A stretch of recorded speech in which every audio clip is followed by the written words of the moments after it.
구한말 복음이 이 땅에 들어왔을 때에 선교사들이 모든 계층의 사람들에게 관심을 가졌습니다. 그리고 복음은 가난하고 위기에 처한 자들에게 더욱 호소력 있게 다가섰던 것이 사실입니다. 왜냐하면 그들에게 소망이 되었기 때문에 그렇습니다. 아무런 소망이 없었던 자들에게 복음이 새로운 시야를 넓혀준 것이죠. 배우지 못한 분들, 또 특별히 여인들, 고아와 과부들, 장애를 가진 분들, 또 하층 계급에 있었던 사람들을 복음이 외면하지 않았죠. 그들의 필요를 채워주었던 것이죠. 그들의 필요가 무엇인지를 알았던 것이죠. 그래서 이 복음이 급격히 성장할 수 있는 계기가 된 것입니다. 어느 시대나 어느 곳이나 복음이 시대의 필요에 응답하면 부흥의 역사는 반드시 일어나게 되어 있습니다. 문제는 그 시대의 필요가 무엇인지를 알아야 한다는 것이고 교회가 한 걸음 먼저 준비를 해야 한다는 숙제가 있을 뿐입니다. 오늘날도 분명히 무언가가 필요한 시대가 아닌가 싶습니다. 오늘 그런 부분들을 좀 생각을 해보도록 하겠습니다. 오늘 제목은 다음의 책에서 가져왔습니다. 로리나 허츠라는 사람이 쓴 고립의 시대라는 책이 있습니다. 일반 사회학 개념의 책입니다. 이 책의 저자가 오늘날의 시대를 평가하기를 가장 외로운 시대라고 평가를 하고 있습니다. 가장 풍요한 시대인데 가장 외롭다라고 하는 것이죠. 온풍기 좀 꺼주세요. 미국인 5명 중에 3명이 외로움을 느낀다고 합니다. 그 외로움이 그냥 단순히 내가 조금 외롭네라는 정도가 아닙니다. 독일 인구의 3분의 2가 외로움이 심각한 문제라고 보고 있고요. 네덜란드 사람 3분의 1이 자신이 외롭다라고 생각하고 있고, 스웨덴 사람 4분의 1이 자주 외롭다라고 말하고 있고, 스위스 사람 5분의 2가 가끔 혹은 자주 외롭다고 말하고, 영국은 2018년도에 외로움부라는 장관을 임명했다고 합니다. 이 책에 처음 봤습니다. 심지어 외로움이 어느 정도 심각한가 하면은 그 외로움의 또 사회적인 고립감을 벗어나기 위해서 경범죄를 저지른다고 하는 것이죠. 왜? 교도소 가면은 적어도 아침 먹으라고 얘기해주는 교도관들이 있다는 겁니다. 서로 얘기할 수 있는 죄수들이 있다는 것이죠. 경범죄를 저질러서 그곳에 들어가서 공동체, 다른 데서 느껴보지 못했던 공동체감을 느끼고 있다는 것이죠. 그런 장소로 그곳을 사용하고 있다는 겁니다. 심각한 문제가 되고 있음에도 불구하고 우리는 잘 느끼지 못하고 있는 것이죠. 감옥이 돌봄이 있는 장소가 됐다는 것이죠. 이해가 되십니까? 안식처의 개념으로 바뀌고 있다는 겁니다. 그리고 이 책에서 말하고 있는 충격적인 현상 중에 하나가 나이가 많으면 많을수록 외로움을 느끼는 것이 아니고 요즘에는 젊을수록 외로움을 느낀다고 합니다. 이해가 되시는지 모르겠습니다. 젊은이들이 느끼고 있는 그 외로움의 강도는 지금 나이 드신 분들이 모른다고 합니다. 그리고 21세기에 경험하는 외로움은 그 범위가 그 전에 느꼈던 외로움의 경우보다 더 확장되어 있다고 이 책은 얘기를 해주고 있습니다. 외로움이 주는 위험 요소가 있어요. 위험 도가 있습니다. 어느 정도 위험한가? 운동을 하지 않는 것보다 더 위험하고요. 알코올에 의존하는 것과 같고 또 비만보다 2배 더 위험하고 하루에 15개씩 담배 피는 것과 똑같은 그런 위험성을 가지고 있다고 얘기를 해주고 있습니다. 소득이 없으면 외로운가? 아닙니다. 소득이 많고 적음을 가리지 않습니다. 남녀를 가리지 않고 노소를 가리지 않습니다. 또한 국적과 인종을 가리지 않는다고 말하고 있습니다. 모두가 그렇다는 거죠. 만약에 어느 일부분의 계층이 외로움을 느끼지 않는다고 하면 그곳에서 이것을 극복할 수 있는 방법을 찾을 수 있겠지만은 세상 모든 사람들이 태어나서부터 죽기 전까지 다 외로움을 느낀다고 하는 것이 심각한 문제로 다가오고 있습니다. 그리고 서로 마음을 나눌 수 있는 그런 장소들이 사라지고 있습니다. 이 로리나 허츠는 영국 사람입니다. 영국의 경우를 얘기해주고 있는데 청년들이 모이는 장소들이 자꾸 사라지고 있고 그리고 도서관 800군데가 10년 만에 사라졌다고 합니다. 그만큼 이 외로움을 감당할 수 없는 일들이 외로움의 문제가 사회적인 문제, 국가의 문제가 되고 있다는 것이죠. 이 책은 그 외로움의 문제를 다음과 같은 이유로 제시하고 있는데 신자유주의가 이것을 가져왔다고 얘기하고 있습니다. 신자유주의가 인간을 어떻게 바꾸기 시작하는가 하면은 협력자에서 경쟁자로 바꾼답니다. 사람이 이제는 같이 함께 무엇을 하는 존재가 아니고 너를 짓밟고 일어서야 된다는 그런 식의 생각으로 사람을 바꿔가고 있습니다. 시민을 소비자로 만들고 있습니다. 이미 문화에 관해서 얘기하는 많은 학자들이 이 소비주의에 대해서 십몇 년 전부터 계속해서 지적하고 있는 부분입니다. 자꾸 사람들을 소비자로 만들어서 이 사람들 관계가 깨어지게 만든다고 하는 것이죠. 소비는 만족을 주지 않습니다. 계속 갈증을 느끼게 한다는 것이죠. 오늘날 우리가 뭔가를 취하고 무언가를 구매하고 그걸 계속 누리고 있지만은 항상 부족한 것을 느끼지 않습니까? 방송에 나오는 어떤 강사는 그런 얘기도 하죠. 신발장을 열어서 신발 딱 열었을 때 신을 만한 신발이 없다. 그런 얘기. 옷장을 옷 입을 것 없다. 뭐 그걸 막 느끼게. 특히 봄 되면 우리 여성분들은 특히 더더욱 옷이 없죠. 옷도 없고 돈도 없고 신발도 없고 그러면 그렇죠. 남편이 더 미워지고 막 그런 현상이 이어지는데 또 왜 그렇습니까? 소비주의가 준 이 탐욕이 결코 채워지지 않는다는 것이죠. 그러면은 옷 딱 두 벌만 남겨두면 됩니다. 여름 거, 겨울 거. 그럼 입을 것이 있는 거죠. 여름에 겨울 것 못 입거든요. 한 벌 있지 않습니까? 한번 그렇게 한번 해보시기를 바랍니다.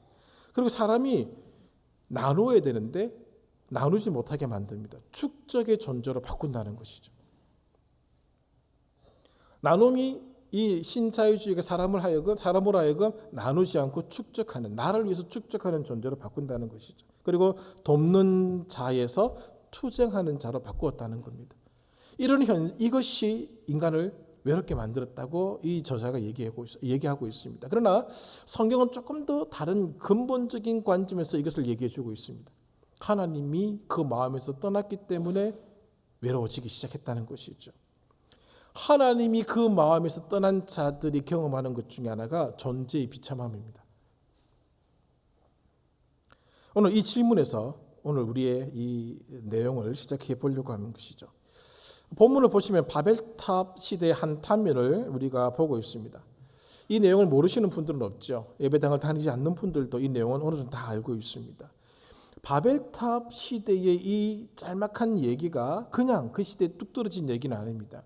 배경이 되는 시작점이 있습니다. 그것은 창세기 4장에 하나님 앞을 떠난 가인에게서 시작되고 있습니다.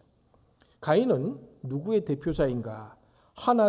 그 마음에서 하나님을 없애버린 세상 사람들의 시조가 가인입니다. 가인의 마음속에서 하나님이 떠나게 되고 가인이 하나님을 그 마음에서 없애버리게 되자 무엇이 필연적으로 그 마음을 채웠는가 하면은 두려움입니다. 필연적으로 두려움이 찾아오게 되어 있습니다. 알랭 드 보통의 불안이라는 책을 읽어보신 분들이 계실 줄 압니다. 알랭 드 보통의 불안이라는 책을 도서관에도 있는지 아마 있는 걸로 기억하는데 한번 읽어보십시오. 인간의 근원적인 불안, 인간의 근원적인 두려움이 무엇인지를 정말 잘 드러낸 수작입니다. 가인에게서부터 시작된 이 인간의 불안함이 오늘 인간을 점점 좀 외로움에 빠지게 만들었다라고 하는 것이죠. 그래서 가인이 시도한 것이 무엇인 줄 압니까? 첫 번째, 성을 쌓는 겁니다. 성을 만드는 것이죠. 그가 기거할 집을 만들었다고 표현하지 않습니다. 도시의 개념입니다. 이 성은 문자적 개념으로 영원한 거주지라는 의미를 가진 단어입니다. 그가 영원히 거할 수 있는 곳을 만들었다는 것이죠. 왜? 불안하니까. 그 당시 사람들이 그렇게 많지 않았습니다. 자기를 죽이려고 하는 사람들이 있다는 그 불안함, 하나님을 떠난 자가 겪을 수밖에 없는 그 두려움이 가인에게 있어서 자기를 보호할 수 있는 공간을 만든 겁니다. 이 도시고 그것이 성읍이었습니다. 그리고 그 성읍의 이름을 무엇이라고 붙이는가 하면은 에녹이라고 붙입니다. 자기 아들의 이름을 따서 성읍의 이름을 붙인 것이죠. 허구 많은 것 중에 왜 아들의 이름일까? 한번 고민해 보시기 바랍니다. 그의 이름이 없어지는 것을 두려워했기 때문에 그 성읍의 이름을 그렇게 붙인 것이죠. 우리도 지금 대를 이어서 가계를 이어가고 있지 않습니까? 자기 이름을 남기기 위한 시도입니다. 가인이 성읍의 이름을 에녹이라 부름으로써 그 자기의 이름이 영원히 남아 있기를 원했다라고 하는 것입니다. 그리고 그 에녹이라는 성읍 안에서 일어난 일들이 이 창세기 4장 안에 아주 잘 설명되고 있습니다. 두 가지가 대표적으로 나타나고 있는데, 그 성읍 안에서 인간은 근원적인 두려움을 없애기 위해서 첫 번째로 쾌락을 추구합니다. 라멕이 아내를 두 명의 여인을 아내로 삼았다라고 기록해주고 있습니다. 단순히 부인이 둘이었다라고 하는데 그치는 것이 아니고, 이것은 그 인간이 경험할 수 있는 불안과 두려움을 없애버리기 위한 쾌락 추구의 모습입니다. 가정이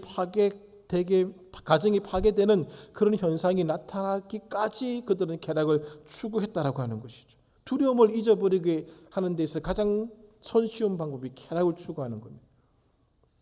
이 성적인 쾌락을 추구함으로써 가정도 파괴시키고 인간의 관계가 무너진다는 것을 알고 있음에도 불구하고 인간의 근원적인 불안함을 해소하기 위해서 인간들은 지금도 끊임없이 이 쾌락을 추구하고 있더라는 것이죠.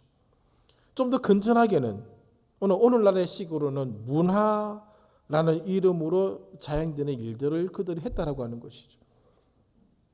불안을 해소하기 위한 다양한 시도들이 바벨탑의 시대에서부터 가인의 시대에서부터 지금까지 쭉 진행되고 있더라는 것이죠. 무언가를 하지 않습니까? 하지 않으면 불안한 것이죠. 극단적인 자리까지, 극단적인 욕망을 추구하는 자리까지 가인의 시대는 나갔었습니다.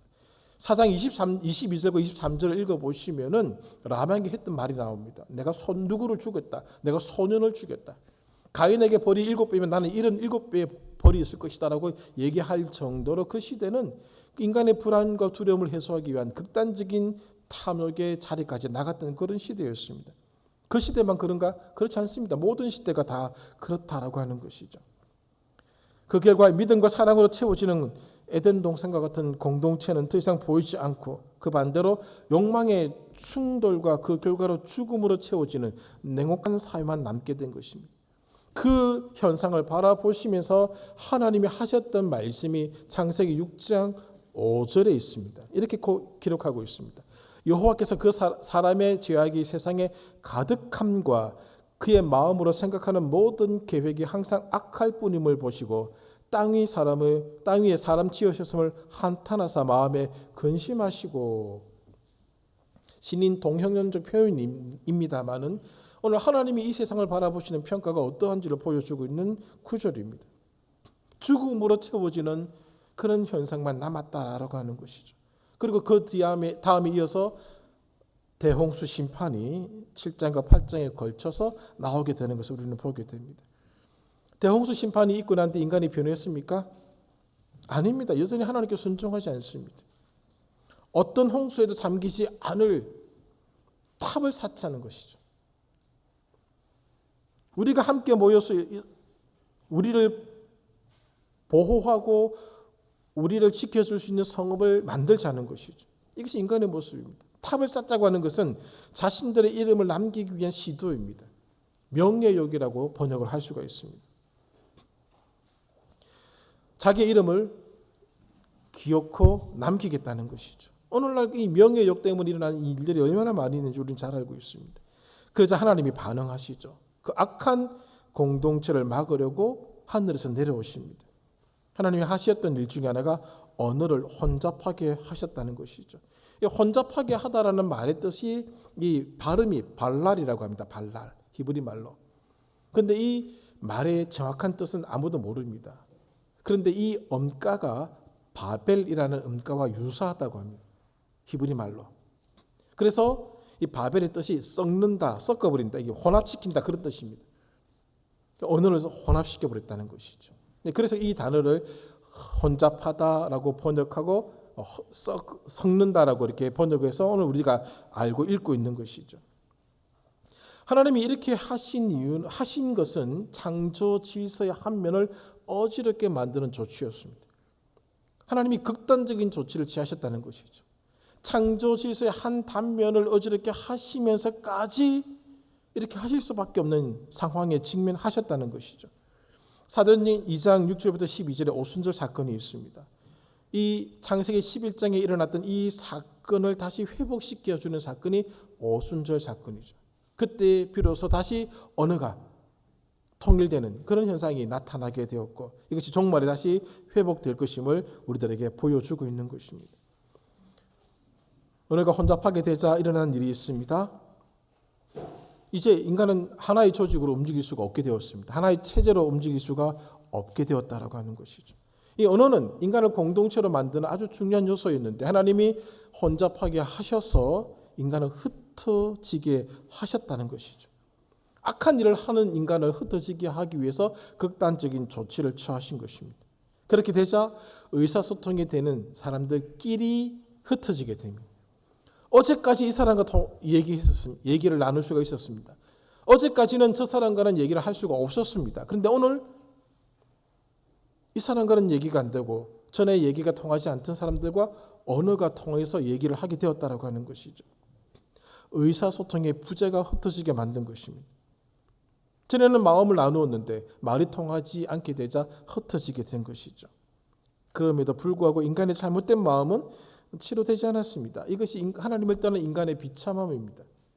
존재의 불안함이 오늘 계속해서 일어나고 있더라는 것이죠. 그런데 더 큰 비참함이 우리 시대에 우리를 기다리고 있습니다. 지금 이 시대는 언어의 혼잡함을 뛰어넘어선 마음의 혼잡함의 시대입니다. 같은 언어를 쓰고 있습니다. 같은 공동체 안에 있습니다. 같은 동시대 교육을 받았습니다. 같은 교회를 다니고 있고 같은 하나님을 믿고 있고 같은 신앙을 공유하고 있음에도 불구하고 우리는 마음이 혼잡해져 있는 시대를 살고 있습니다. 한 울타리에 있지만은 마음이 나누어지지 않습니다. 하나된 마음이 아니라는 것이죠. 가장 인간의 기본적인 단위인 가정에서도 그것이 안 되고 있는 것이 오늘 얼마나 비참함을 보여주고 있는지를 우리가 확인할 수 있는 장소가 되고 있다는 것이죠. 흩어지는 사회가 되었습니다. 인간의 악함 때문에 하나님이 흩으셨는데 이제는 오늘 인간의 그 악함이 극에 달해서 또 흩어지는 사회가 됐다는 것이죠. 1980년, 90년도에는 교회에서 그런 얘기를 많이 나누었죠. 저거들끼리 모이더라. 근데 오늘날은 그렇지 않습니다. 끼리끼리마저도 없어졌습니다. 홀로 단독으로 외로움을 느끼는 시대가 되었다라고 하는 것이죠. 극단적인 혼자가 되는 세상이 되었습니다. 마음을 나누시는 사람이 없습니다. 아주 최소한의 단위 속에서도 마음이 나눠지지 않고 있다는 것이죠. 그 시대를 저도 살고 있고 우리 모든 분들도 살고 있는데 특별히 젊을수록 그 고통이 심하다고 하는 것입니다. 치유가 되지 않는다는 것이죠. 이 로리나 허츠가 하는 얘기를 오늘 기담아 들을 필요가 있습니다. 21세기 와서 이 고립의 시대가 아주 극단으로 치닫고 있고 이것이 이제는 사회적인 문제를 뛰어넘어서 국가의 문제가 되고 있다는 것입니다. 국가가 나서야 될 정도로 심각한 문제가 되고 있다는 것이죠. 우연찮게 어제 이게 이제 뭐 인터넷으로 신문을 막 이렇게 무작위로 보지 않습니까? 요즘엔 보는데 일간지에 이런 제목의 기사가 있는 걸 보게 되었습니다.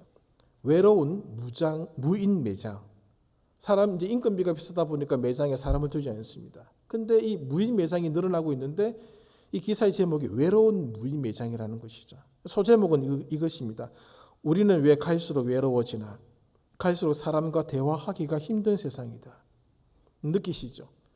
우리 지금 저보다 나이 많으신 분들이 느끼는 이 느낌하고 젊은이들이 느끼는 이 느낌은 완전히 다르다고 합니다. 외로워질수록 고립의 현상이 더 깊어지고 있는 세상을 우리가 살아가고 있죠. 사람이 많은 곳을 찾아갑니다. 아무리 사람이 많아도 외로움은 해소되지 않습니다. 금요일 밤마다 일어나는 광란의 밤의 홍대에서 일어나고 있지 않습니까? 잠실 쪽에서 일어나고 있고 가보십시오. 외로움이 채워지는가. 극단적인 쾌락을 추구함으로써 나의 존재의 불안함과 이 두려움을 해소시키려고 하지만은 끝나고 난 뒤에 그 더 비참함과 더 큰 외로움이 다가오는 것을 그들이 다 경험하고 있습니다. 그것을 막고자 환각에 빠지기도 하는 것이 지금의 세상의 모습입니다. 대화의 대상을 못 찾다 보니까 구경의 대상이라도 찾기 위해서 그곳에 나가고 있는 것이죠. 더 고립이 더 깊어지고 있는 것을 보고 있는 것이죠. 바벨탑의 시대에 일어났던 이 흩어짐이 오늘날에도 일어나고 있더라는 것이죠.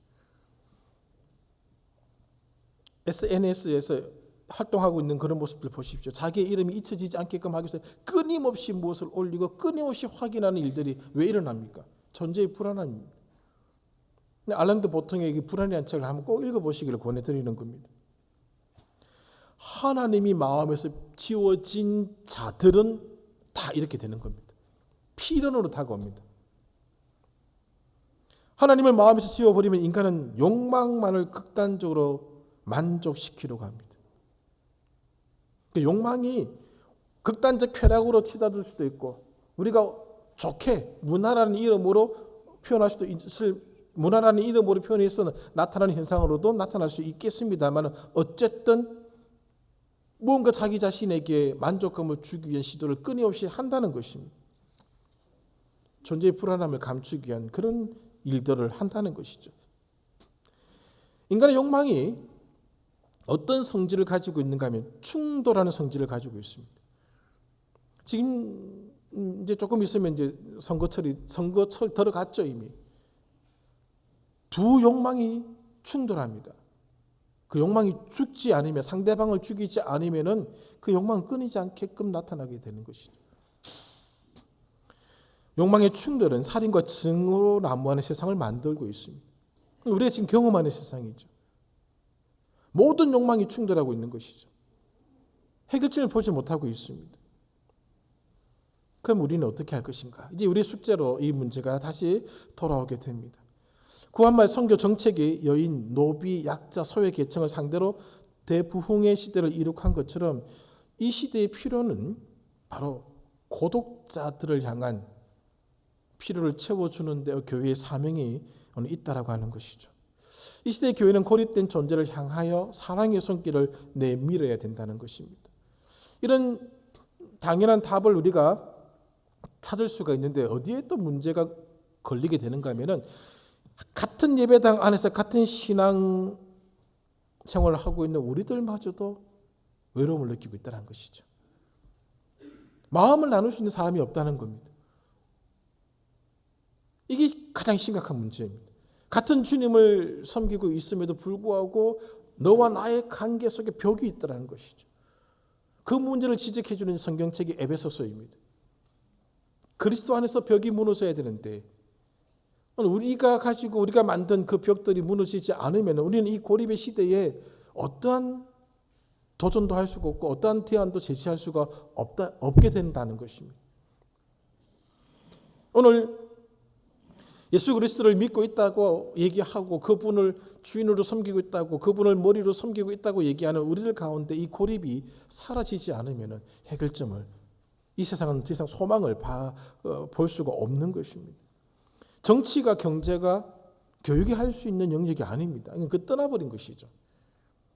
인간의 닫힌 마음을 여는 유일한 길은 예수 그리스도께 있습니다. 요한복음 14장 6절 나는 길이요 진리요 생명이니 예수 그리스도로부터 이 고립의 문제가 드디어 풀려가게 된다는 것이죠.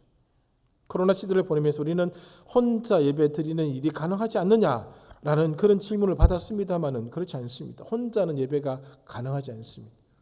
하나님이 공동체적 성격을 지닌 분이시기 때문에 우리도 공동체의 형식을 가지고 예배에 임해야 된다는 것이죠. 교회가 오늘 예수 믿는 사람들이 이 고립을 극복할 수 없으면 이 시대의 소망이 될 수가 없다는 것이죠. 우리는 하나님과 함께하는 자들입니다. 교회는 공동체입니다. 여럿이 하나를 이룬 것이죠. 그래서 유대인도 그 안에는 없습니다. 그 안에 이방인도 없습니다. 남자, 여자 나눌 수가 없습니다. 갈라디아서 오늘 우리가 다루었던 3장 안에서도 그것을 우리는 볼 수가 있습니다. 나누어짐이 없어지는 것이 바로 예수 그리스도 안에서 일어나야 된다는 것이죠. 공동체는 건강해져야 됩니다. 우리가 가고 있는 교회의 철학이 영광교회를 세우기 위한 철학을 보십시오. 두 번째, 교회는 건강해야 된다. 오늘 마음이 흩어지는 공동체가 되어서는 안 됩니다. 마음을 나눌 수 있는 공동체가 되어야 된다는 것이죠. 언젠가 이런 말씀을 드린 적이 있죠. 갈라디아 2장 20절을 가지고 고난중에 간에 말씀드렸습니다. 그리스도와 함께 십자가에서 우리는 어떻게 된 자들이다? 죽은 자들입니다. 죽었습니다. 더 이상 나는 나의 주장을 펼칠 수 없는 존재가 되었다고 하는 것이죠. 그런데 우리는 아직 안 죽었습니다. 소금을 좀 더 뿌려야 되는 배추와 똑같습니다. 내가 죽지 않으면 건강한 공동체를 만들 수가 없습니다. 우리는 하나님과 함께하는 삶의 가치를 보여주어야 할 사람들입니다. 하나님과 함께하는 영광이 무엇인지, 삶이 무엇인지를 보여주는 사람들이라는 것이죠. 그렇게 해서 이 세상의 필요를 채워주어야 한다는 것이죠. 이 세상은 다 고독감에 빠져 있습니다. 다 외롭다고 얘기하고 있습니다. 누군가를 만나고 있지만 그 외로움을 어찌할 수가 없다는 것이죠. 왜냐하면 사람이 그것을 채워주지 못하기 때문에 그런 것입니다. 하나님을 떠난 자가 시대된 첫 번째가 성을 쌓는 것이었고 두 번째가 탑을 쌓는 것이었습니다. 자기의 힘으로 자신을 지키고 자신의 이름을 널리 알리고 자신의 이름을 영광을 담으려는 시도를 했다는 것이죠. 그러나 그렇게 하면 할수록 이 고독감, 이 고립감은 사라지지 않고 더 깊어졌다는 것이죠. 그게 또 하나의 현상은 하나님을 대적합니다. 오늘날처럼 극단적으로 하나님을 대적하는 그런 시대는 없었습니다. 아주 심하게 나타나고 있는 것을 보게 됩니다. 우리는 오늘 이런 시대에 살고 있습니다. 그 시대를 바라보면서 이 시대가 고독의 시대, 고립의 시대구나. 그 고립감을 채우기 위한 몸부림을 치고 있는 시대인 것을 보게 되고 그것이 그들의 필요라는 사실을 알게 되었다라고 하는 것이죠.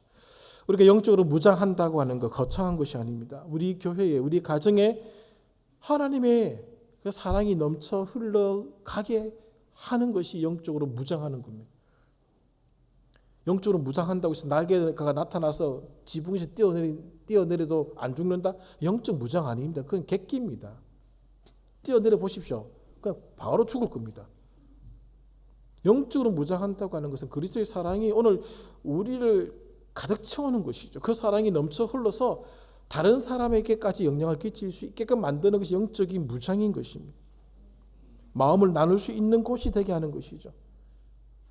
우리 예배당에 누군가가 왔을 때 마음을 나눌 수 있는 사람이 되어야 되고 마음을 나눌 수 있는 누군가가 되어야 된다는 것이 영적인 무장인 것이죠.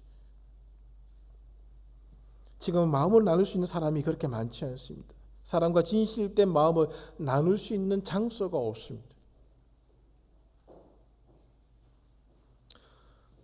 축도가 예배 끝에 축도를 하는데 고린도후서 13장 13절을 축도문으로 삼고 축도합니다. 새벽 기도 시간에도 말씀을 드렸습니다만 축도문으로 사용되고 있는 내용이 약 두 가지 정도를 많이 쓰고 있습니다. 한 가지가 고린도후서 13장 13절에 바울의 이 글을 쓰고 있고 또 하나는 민수기 6장 24절부터 26절까지 있는 아론의 축복문이 축도로 사용되고 있습니다. 민수기 6장 24절 여호와는 내게 복을 주시고 너를 지키시기를 원하며 여호와는 그의 얼굴을 내게 비추사 은혜 베푸시기를 원하며 여호와는 그 얼굴을 내게로 향하여 드사 평강 주시기를 원하노라. 이렇게 하고 마치기도 합니다. 어떤 분은 민수기도 하고 고린도후서도 하고 그렇게 두 개 다 하시는 분도 있고 그런데 어떤 걸 사용하든지 간에 상관은 없습니다. 우리는 주로 고린도후서에 있는 말씀을 많이 쓰고 있죠. 왜냐하면은 여기에 성삼위 하나님을 가장 잘 보여주는 구절이기 때문에 그렇습니다. 성삼위일체 하나님이 가장 잘 나타나는 구절이기 때문에 이 구절을 축도문으로 쓰고 있습니다. 그 안에 성령의 교통하심이라는 표현이 나옵니다. 이 교통하심의 교통의 의미는 코이노니아, 교제입니다.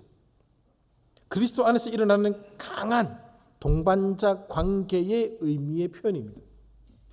성령의 교통하심이 무리에게 있을지어다. 오늘 예수 그리스도를 믿는 자들은 성령으로 인하여서 아주 강한 유대감을 가진 공동체로 남아야 된다는 것이죠. 이것이 오늘 우리 가운데 이루어지기를 원하기를 발에서 그렇게 축도문에서 사용하고 있는 것입니다. 이것은 우리가 만들 수 있는 것이 아닙니다. 성령이 은혜로 주셔야지만이 가능한 것입니다. 예수 그리스도의 은혜와 하나님의 사랑과 성령의 이 교통하심이 오늘 우리가 만들 삶이라는 것이죠. 그럴 때 이 고립의 시대를 이겨낼 수 있다는 것이죠. 성령의 교통하심으로 만들어진 이 공동체 이름으로 이 세상의 외로움의 문제를 치료하고 치유한다는 것입니다. 그렇게 하라는 것이죠. 이 모습으로 교회를 리모델하는 것이 오늘 우리의 숙제입니다. 다시 바꾸는 것이죠. 초대의 교회로 돌아가는 것이 중요한 게 아닙니다. 오늘 우리가 가지고 있는 이 교회의 모습을 리모델하는 것이죠. 이 모습으로. 성령의 교통하심의 모습으로 리모델하는 것입니다. 이것이 선교요, 전도요, 도약입니다. 밖에 나가서 외친다고 되는 게 아닙니다. 외치는 자기가 고립감에 빠져서 자기가 외로워서 어쩔 줄 모르는데 무엇을 외칠 수 있겠습니까? 성령으로 하나 된 아름다운 공동체의 모습을 오늘 우리가 만들어내고 보여주면은 이곳에 오는 사람들은 저절로 그 필요가 충족되기 때문에 문제가 해결되는 것이죠. 문제는 우리가 성령의 교통하심을 이룰 수 있는 공동체가 되느냐 안 되느냐의 숙제 앞에 서 있다라고 하는 것입니다. 도약이라고 하는 것은 오늘 우리의 교회가 이것으로 도약을 해야 된다는 것이죠. 말씀을 정리하고자 합니다. 교회는 고립의 시대를 극복하는 대안을 준비해야 합니다. 하나님과 함께하는 아름다운 삶이 무엇인지를 보여주어야 한다는 것이죠. 사람의 많고 적음이 문제가 아닙니다. 그런 건 다 2차적인 것들입니다. 하나님과 함께하는 자들의 아름다운 모습이 나타나지 않는데 수만 명이 있으며 수십만 명이 있다고 하는데 무슨 의미가 있겠습니까? 다 모래알인데. 다 나가면서 외롭다고 얘기하는데 무슨 의미가 있겠습니까? 예수 그리스도의 이름으로 함께하는 이 아름다운 모습이 드러나야지만이 진짜 힘이 있는 교회가 된다는 것이죠. 고립의 시대는 오는 중이 아닌데 이미 깊숙하게 우리 삶의 자리에 들어와 버리고 말았습니다. 손쓸 수 없는 정도는 아닌 것 같습니다. 그러므로 마음이 혼잡하여 흩어진 이 시대를 향한 영광교회 토약이 2024년도에 준비되어야 한다는 것이죠. 누구나 다 할 수 있는 일이라고 저는 생각합니다. 마음의 문을 여는 것이죠. 따뜻한 손길을 내미는 것입니다. 보듬어 주는 것이죠. 따뜻하게 보듬어 주는 것이죠. 이 일은 성도들만이 할 수 있는 일입니다. 교회만이 할 수 있는 일이죠. 그러므로 그리스도의 사랑으로 흩어진 우리의 마음을 먼저 하나로 만드는 일들을 했으면 좋겠습니다. 한 걸음 더 다가서는 것이죠. 그리고 손을 먼저 내밀어 보는 겁니다. 이것이 이 시대를 향한 진정한 도약이라고 저는 생각합니다. 자기의 싸움이 필요하죠. 자기랑 싸운다고 할 때는 반드시 동반되는 것이 눈물입니다. 고통이 따른다는 것이죠. 왜? 나를 내려놓아야 되는 그런 일들을 해야 되기 때문에 그렇습니다. 그렇지 않고서는 결코 아름다운 공동체가 만들어지지 않습니다. 품어야 되거든요. 부모가 자식을 품는다 할 때 그 품는다는 의미를 우리 부모 되신 분들은 다 알고 계시지 않습니까? 하나님이 자식을 주신 이유가 뭐라 생각하십니까? 저 새끼 잘 키워서 노년에 확실하게 보장받아라 그겁니까? 아니죠. 너 꺾어내겠다는 거죠. 부모를 꺾는 거죠. 고집을 꺾고 다듬고 그 못한 것을 다 쳐내는 작업이 자식을 키울 때 일어나는 작업이지 않습니까? 예수 그리스도 안에서 일어나는 작업이 그 작업입니다. 깎아내는 거죠. 누가 오든지 간에 품을 수 있는 마음으로 만드는 그 일들을 우리가 신앙생활 과정 속에서 하고 있는 것입니다. 신앙의 연륜이 깊으면 깊을수록 그 일이 일어나야 된다는 것이죠. 나 몇십 년 예수 믿었네. 안 깎였다? 의미 없는 겁니다. 빼쩍빼쩍 태어나서 누가 안았을 때 찔린다? 안 되는 것이죠. 깎아내는 거죠.